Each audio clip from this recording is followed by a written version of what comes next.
This is Democracy Now!, democracynow.org. I'm Amy Goodman. We turn now to Los Angeles, where community-led protests have been ongoing for 6 days in response to President Trump's immigration crackdown. Protests began after ICE carried out a series of operations across Southern California last week. A curfew downtown L.A. remains in effect. Nearly 400 people have been arrested since protests began Friday. President Trump's taken the extraordinary step of federalizing the National Guard to deploy to L.A. and activating some 700 Marines over the objections of California Governor Newsom, who's now suing the administration. But at the center of this crisis are the immigrant workers, families, communities who've been directly impacted by the ICE crackdown. Hundreds have been arrested in L.A. over the last week alone. This is Kimberly Hernandez, whose father's now missing after a raid on a car wash where he worked. We are extremely sad to not know where he is. We have not been able to find him, and this is unfair. We would like justice for him, and we would stop. We would like to live without the fear of being detained at all times. As immigrant families are navigating this uncertainty, deciding whether or not to go to work, to go to school, to go to a health clinic, fearing for themselves and their families, we're joined in Pasadena, California, by Pablo Alvarado, co-executive director of Endelon, the National Day Laborer Organizing Network.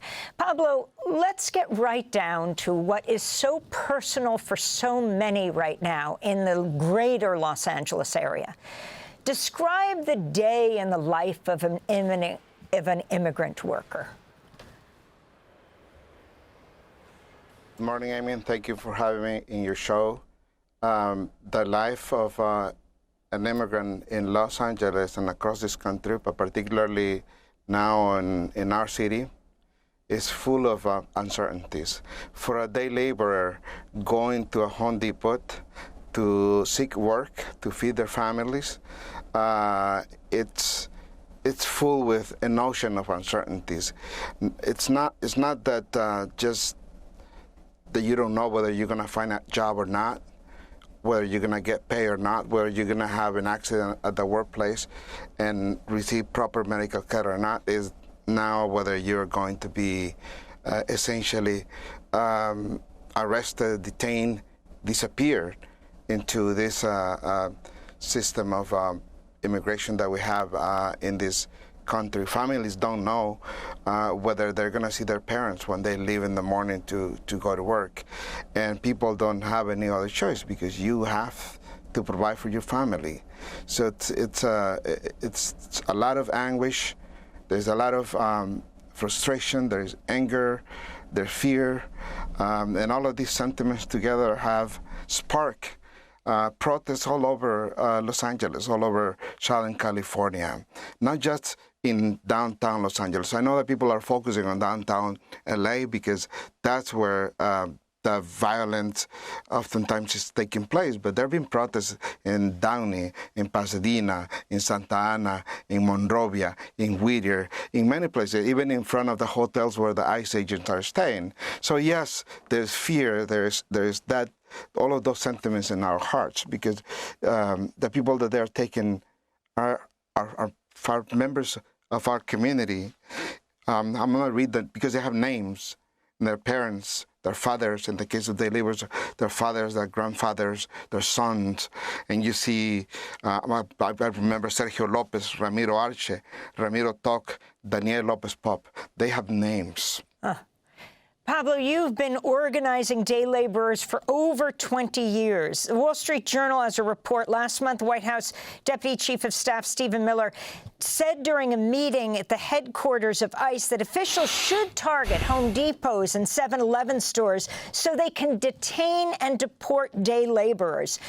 You are part of, or rather, if you can talk about the Pasadena Job Center, which helps connect employers with workers, and the increased significance of this focus not on murderers and rapists, but on job centers. Well, it appears that, yes, ICE and all of the federal agencies that are collaborating together are indeed executing the orders that Stephen Miller gave, and they are systematically going to home depots. And yes, day laborers and worker centers have become part of the landscape on not just Los Angeles, but all of in major cities across the country. Immigrant families, day labor families, are part of the socioeconomic fabric of every single community all over Los Angeles. I happen to live in Pasadena, where the fires took place. I'm a mile and a half away from Altadena. We were impacted. There's a worker center here, and let me tell you what happened right after the fire.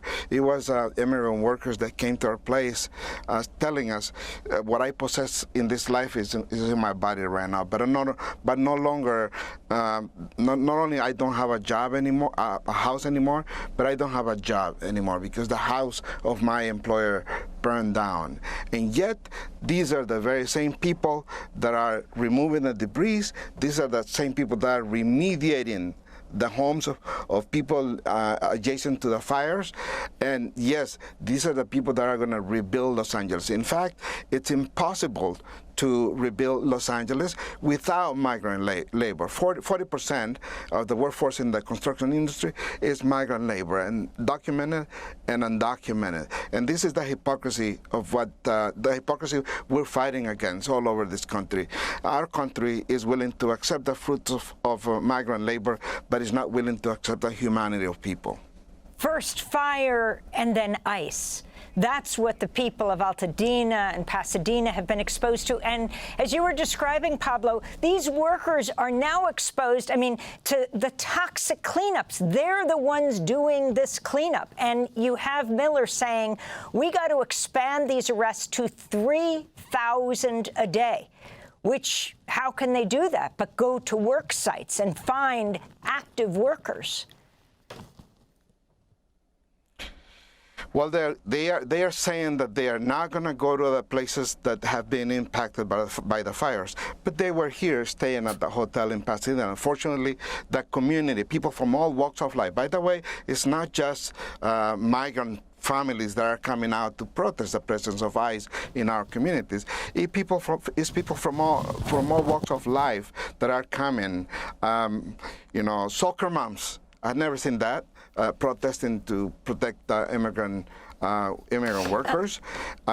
We have the council members coming out, the political class, everybody coming out. Before we end, you're from El Salvador. You fled El Salvador. Now President Trump is sending people back to El Salvador, where the President of El Salvador himself calls himself a dictator. If you can respond to this possibility and what people are facing when they're deported to the places where their very lives were threatened. You know, your question reminds me about all of this narrative about gangs. And I just want to remind Americans that gangs are a creation of this country. And when gang members were deported to El Salvador, the gang problem was exported from the U.S. to El Salvador. And what Pablo, the irony now is that well, Bukele has established a state of exception in El Salvador, and it appears that now Mr. Trump wants to import that state of exception to the United States, and it's unacceptable, and it's un-American, and we are going to fight it. We're going to continue this conversation in Spanish and post it on our Spanish website at democracynow.org/es. I want to thank you, Pablo Alvarado, and remind people still hundreds of people from the United States have been deported to CICAT, the maximum security prison in El Salvador. Thank you. Thanks for watching Democracy Now! On YouTube. Subscribe to the channel and turn on notifications to make sure you never miss a video. And for more of our audience-supported journalism, go to democracynow.org, where you can download our news app, sign up for our newsletter, subscribe to the daily podcast, and so much more.